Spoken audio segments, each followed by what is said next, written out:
चलिए तो फिर शुरू करते हैं। तो फिर अभी अपन डिस्कस करने वाले हैं डेटामेटिक्स ग्लोबल सर्विसेज लिमिटेड को। इनकी जो करंट प्राइस चल रही है वो चल रही है 740.05 रुपीज़ की और बुक वैल्यू है 191 रुपीज़ की। ये जो कंपनी है basically business process management BPM के और कंसल्टेंसिंग सर्विसेज कंसल्टेंसी की जो सर्विसेज है वो प्रोवाइड करते हैं ये आईटी कंपनियों को। और बेसिकली आईटी टेक्नोलॉजी है जो ये डेटामेटिक्स ग्लोबल सर्विसेज लिमिटेड है, ग्लोबल प्रोवाइडर है, information technology business process management और कंसल्टेंसी सर्विसेज प्रोवाइड करते हैं। और अपना अलग अलग बिजनेसेस को एक्चुअली में और अलग अलग इंडस्ट्रीज में प्रोवाइड करते हैं। तो सिर्फ आईटी नहीं, और भी कंपनीज और भी टाइप की कंपनीज को ये अपनी सॉल्यूशंस प्रोवाइड करते हैं। तो यही है। चलिए अब अपन इनमें थोड़ा सा और देख लेते हैं प्रोज एंड कॉन्स। पहले बुरी चीजें देख लेते हैं। तो कंपनी ने delivered poor sales growth of 9.90% की लास्ट 5 साल से। और कंपनी की जो प्रमोटर होल्डिंग है वो भी डिक्रीज हो गई है लास्ट 3 साल से, वो है -7.79% की।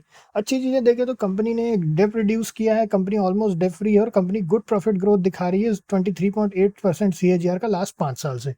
तो चलिए अब देखते हैं अपन ओवरऑल। अगर अपन नेट प्रॉफिट की बात करें तो कंपनी का हर क्वार्टर प्रॉफिट में है 49 करोड़ का प्रॉफिट हुआ है कंपनी को इस क्वार्टर में। उसके पहले 55 करोड़ का प्रॉफिट था। चलिए और देखते हैं ईयर बाय ईयर बेसिस पर देखें तो ईयर बाय ईयर बेसिस पर 185 करोड़ का प्रॉफिट है, जो कि अभी तक का इनका हाईएस्ट प्रॉफिट है। इसके पहले 155 करोड़ का प्रॉफिट था। तो फिर चलिए और देख लेते हैं ओवरऑल। चलिए और देखते हैं अब इसमें अपन कैश फ्लो की बात करें तो -35 करोड़ का नेगेटिव कैश फ्लो है, जो इनका negative cash flow investing activity और फाइनेंसिंग एक्टिविटी में है। और ऑपरेटिंग एक्टिविटी में इनका हाईएस्ट पॉजिटिव था। उसके पहले 69 करोड़ का पॉजिटिव कैश फ्लो था। तो फिर इस बार नेगेटिव कैश फ्लो है -35 करोड़ का। अब देखते हैं चलिए प्रमोटर होल्डिंग इंपॉर्टेंट पार्ट में अभी अपने जो है प्रमोटर होल्डिंग जो है इनकी वो है 70.91% की होल्डिंग थी मार्च 2023 में। फिर सितंबर में 66.50%, मतलब कम किया है होल्डिंग प्रमोटर्स ने अपनी, और लगातार कम किया है। 2022 में 74.30, 2023 में 70.91 और सितंबर में 66.50। एफआईआईज की होल्डिंग जो है बढ़ाई है, एफआईआईज ने अपनी होल्डिंग 20.70 से 3.114% की।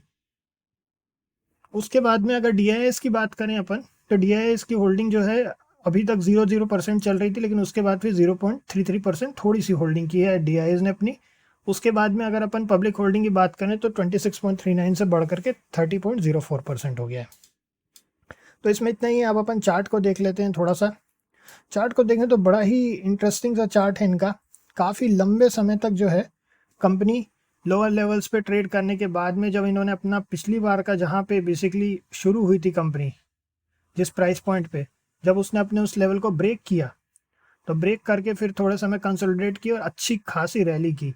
तो अगर अपन यहाँ तक देखें 2020 अप्रैल 2023 में तक, अगर अपन थोड़ा सा नियर बाय चलें तो अपने को यहाँ पे कहीं पर कोई वैल्यू दिखेगी। यहाँ से अपन एक वैल्यू यहाँ पे देख लेते हैं। लोएस्ट जो था 292.25 का था।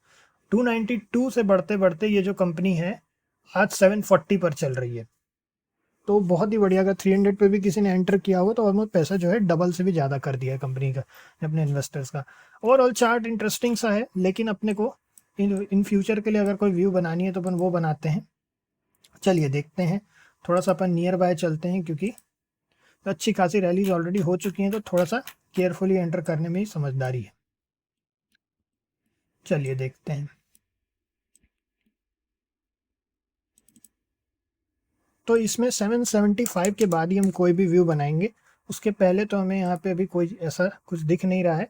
775 पे छोटी क्वांटिटी पे ट्रेल करते हुए धीरे धीरे चलेंगे।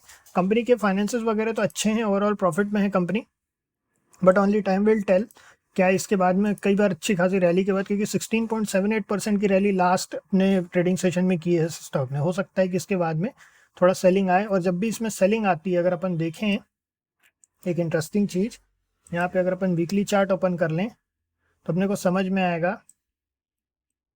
कि जब भी इसमें सेलिंग आती है तो अच्छी खासी कई वीक्स के लिए सेलिंग आती है। तो बहुत केयरफुली 775 के बाद छोटी क्वांटिटी में एंटर करते हुए, अपना स्टॉप लॉस ट्रेल करते हुए, 5 मिनट पर ट्रेल करते हुए अपना आराम से चलेंगे और अपने पोजीशन साइजिंग का ध्यान रखेंगे और स्टॉप लॉस का भी ध्यान रखेंगे। तो बस इसमें इतना ही है। फिर नेक्स्ट मिलते हैं आप लोगों से। ओके।